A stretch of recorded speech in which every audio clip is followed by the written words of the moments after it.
Love's Hidden Promise by Weston. The autumn wind whistled through the streets of London, carrying with it the scent of coal smoke and morning fog. Lady Eleanor Blackwood pulled her cloak tighter around her shoulders as she hurried down Berkeley Square, her boots clicking against the cobblestones.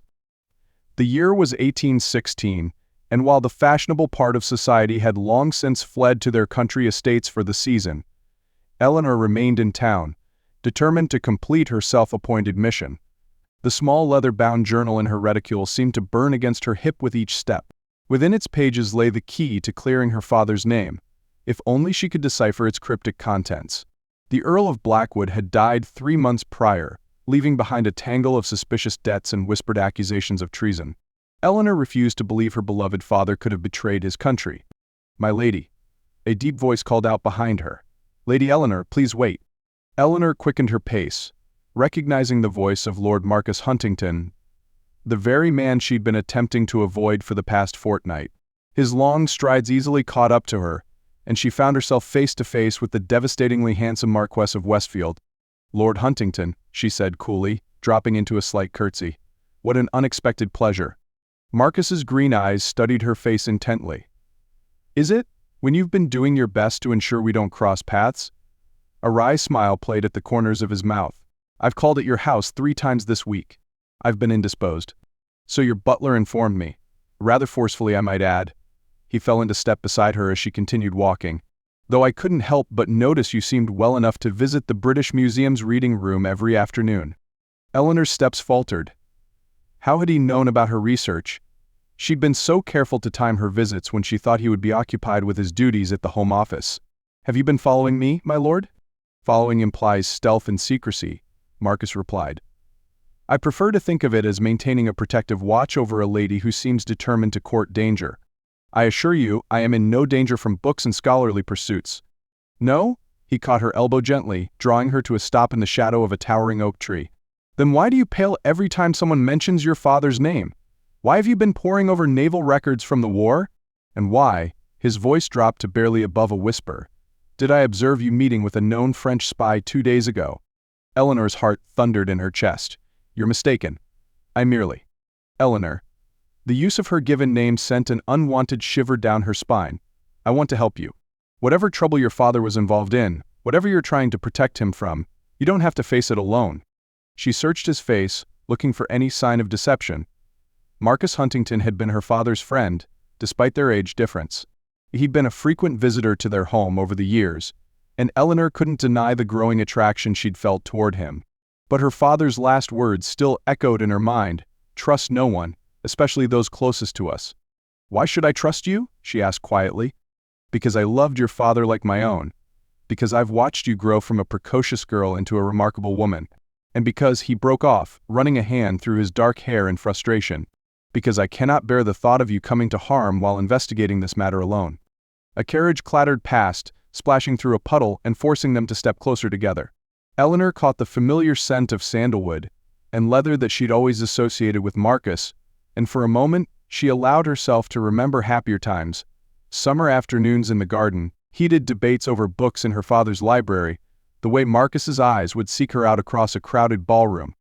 "The man you saw me meeting," she said finally, "was not a French spy.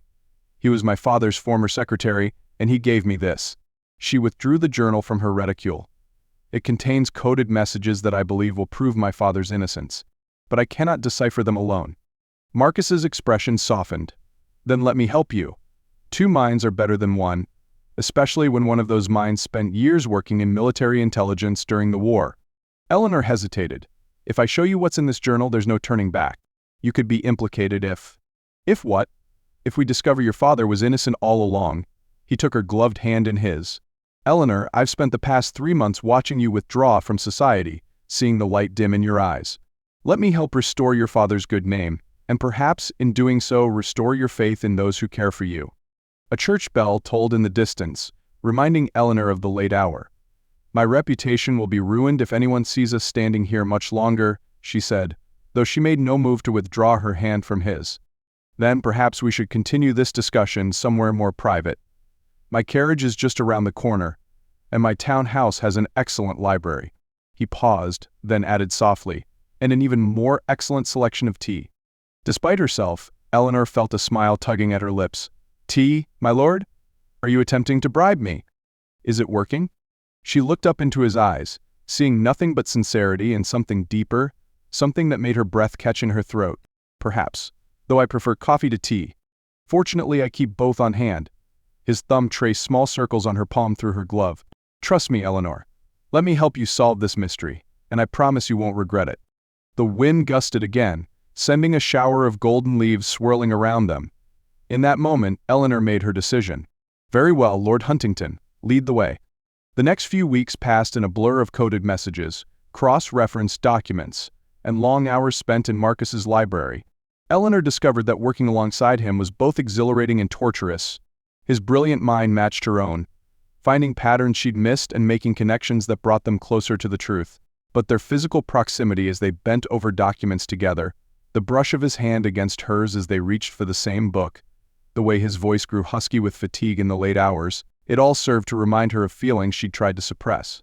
They discovered that her father had indeed been working with French contacts, but not as a traitor. He'd been part of a secret diplomatic mission, attempting to negotiate peace terms before Napoleon's final defeat. The debts that had raised suspicions were actually payments to informants and safe houses for French diplomats willing to work toward peace. He was trying to save lives, Eleanor whispered one evening, tears blurring her vision as she read the final decoded entry. All those soldiers who might have died if the war had dragged on. Marcus knelt beside her chair, taking her hands in his. "He was a hero, Eleanor. And now everyone will know it." She looked down at their joined hands, then up into his face. The firelight cast shadows across his strong features, highlighting the concern in his eyes. "I couldn't have done this without you," she admitted. "I was wrong to doubt you.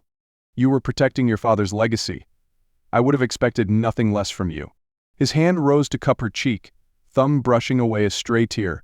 "You are the most loyal, passionate, brilliant woman I've ever known." Eleanor's heart raced at his touch. "Marcus, I've loved you for years," he said quietly. "I kept my distance out of respect for your father, and then out of respect for your grief. But I can't stay silent any longer. These past weeks, working with you, seeing your determination and courage, they've only made me love you more." She caught her breath. "When did you know?" A smile curved his lips. "Do you remember that afternoon 3 years ago, when you argued with me for an hour about the proper interpretation of Shakespeare's sonnets?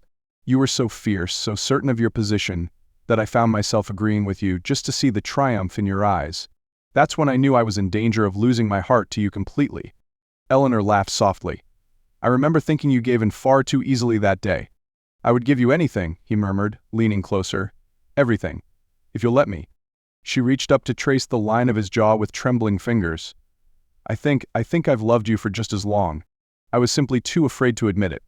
And now I'm not afraid of anything." She smiled. "Except perhaps what society will say when they learn I've been spending my evenings unchaperoned in your library." Marcus grinned. "Then perhaps we should give them something else to talk about instead." He reached into his pocket and withdrew a small velvet box. "Lady Eleanor Blackwood, would you do me the very great honor of becoming my wife?" Eleanor's vision blurred again, but this time with tears of joy. "Yes," she whispered. "Yes, with all my heart." The ring he slipped onto her finger was a perfect fit, a sapphire surrounded by diamonds that had belonged to his grandmother. But more perfect still was the kiss they shared in the firelight, a kiss that spoke of years of sublimated longing and the promise of a future filled with love, trust, and understanding. In the months that followed, Eleanor and Marcus worked together to restore her father's reputation. The evidence they'd uncovered was presented to the Prince Regent himself, and the Earl of Blackwood was posthumously honored for his service to the crown. Society buzzed with the romantic tale of how the devoted daughter and the noble lord had worked together to uncover the truth, though few knew the full extent of the mystery they'd solved. Their wedding the following spring was the talk of the town, but Eleanor and Marcus paid little attention to the gossip. They were too busy planning their future together, a future that would include not only their own happiness, but also a continued commitment to justice and truth. Marcus's work with the Home Office often brought new mysteries to their door, and Eleanor proved to be an invaluable partner in solving them. Years later, Eleanor would often return to the library where she'd first learned to trust her heart as well as her mind. She would find Marcus there, just as she always had, ready with a cup of coffee, and that same look of love and admiration in his eyes. And she would thank whatever twist of fate had brought them together over a coded journal and a shared determination to uncover the truth. For in solving the mystery of her father's legacy, Eleanor had discovered something even more precious, a love that would last a lifetime, built on a foundation of trust, respect, and the kind of partnership that comes along once in a generation. It was, she decided, the greatest discovery of all,